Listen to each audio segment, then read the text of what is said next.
Construire une route, c'est bien. Sensibiliser les populations sur les impacts d'une telle réalisation, c'est encore mieux.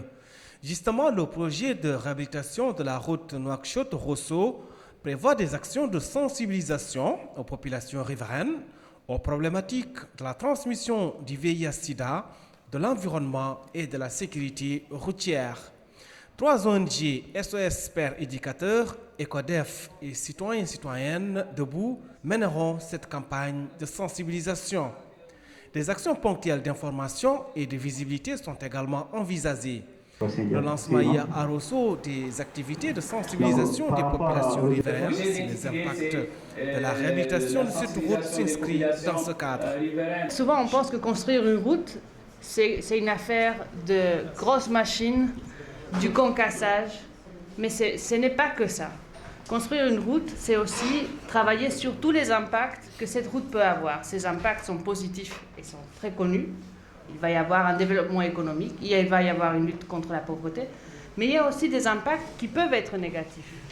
C'est les impacts vis-à-vis de l'environnement, c'est les impacts vis-à-vis de la circulation qui va augmenter, et donc la possibilité d'avoir de plus en plus d'accidents, et donc les dégâts qui ont été mentionnés par M. Sarr.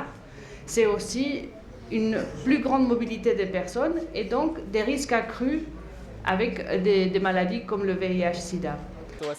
Certes, la réhabilitation de cette route représente une importante contribution à la modernisation des infrastructures routières, mais la santé et la sécurité des populations sont plus que jamais primordiales.